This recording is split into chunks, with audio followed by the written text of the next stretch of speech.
کائنات کا کوئی ایسا باعظمت انسان نہیں دکھا سکتے کہ جن کو احساس ہو اس کی عظمت کیا ہے، اور وہ اس تواضع اور انکساری کے ساتھ اپنے ماننے والوں کے ساتھ پیش آئے جس طرح سے ختم مرتبت پیش آئے۔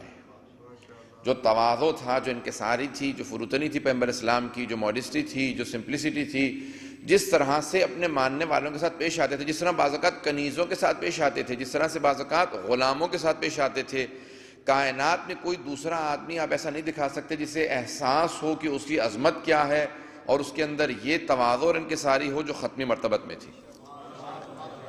میں نمونے کے طور پر صرف 2 ان کی زندگی سے باتوں کو واقعات کو پیش کرنا چاہتا ہوں۔ عزیزان گرامی، ایک گھر میں ایک بچہ بیمار ہو گیا، والدین نے، ان کے گھر میں کنیز تھی، کہا کہ جاؤ جا کے ختمی مرتبت کی ابا میں سے ایک دھاگا لے آؤ، ہم وہ دھاگا بچے سے باندھ دیں گے، بچے کو شفا مل جائے گی، ختمی مرتبت کی ابا کا دھاگا ہوگا، جاؤ جا کے وہ دھاگا لے آؤ۔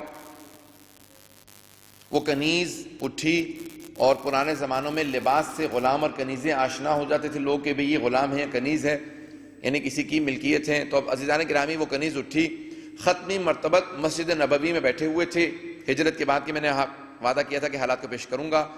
مسجد نبوی میں بیٹھے ہوئے ہیں، صحابہ کا مجمع ہے، پیغمبر اسلام احادیث بیان کر رہے ہیں، کچھ یا خطبہ کہہ رہے ہیں یا کوئی حدیث بیان کر رہے ہیں، بیٹھے ہوئے اتنے میں کنیز وارد ہوتی ہے اور وہ پیغمبر کے قریب جاتی ہے۔ پیغمبر اسلام خطبے کے دوران کھڑے ہو جاتے ہیں اور وہ کنیز قریب آتی ہے۔ جب سب مجمع اس کنیز کو دیکھنے لگتا ہے تو وہ کنیز حیا کر کے پیچھے ہٹ جاتی ہے۔ پیغمبر اسلام دوبارہ بیٹھ کے خطبے کو جاری رکھتے ہیں۔ وہ دوسری مرتبہ پھر آئی، جب تیسری مرتبہ آئی تو آپ نے اپنی ابا کو اتارا اور اس کے سامنے رکھ دیا،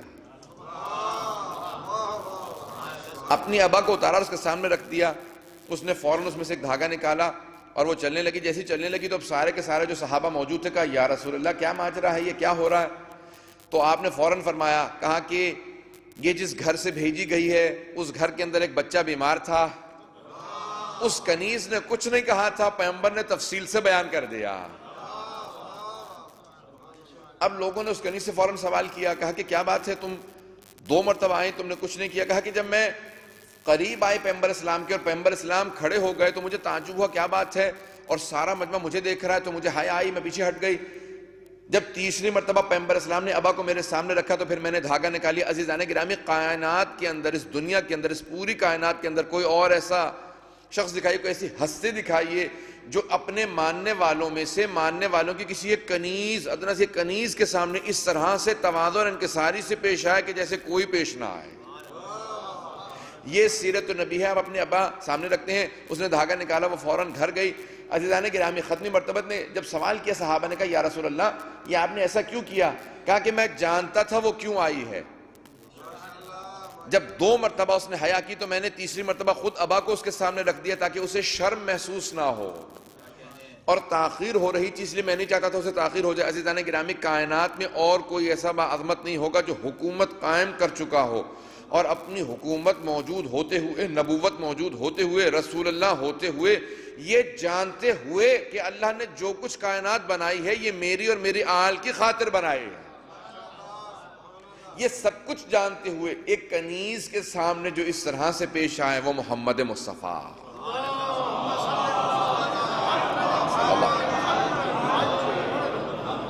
عزیزان گرامی، یہ سیرت النبی ہے۔ آپ نے غور فرمایا، کون کہتا ہے کہ اسلام تلوار کے سائے میں پھیلا ہے؟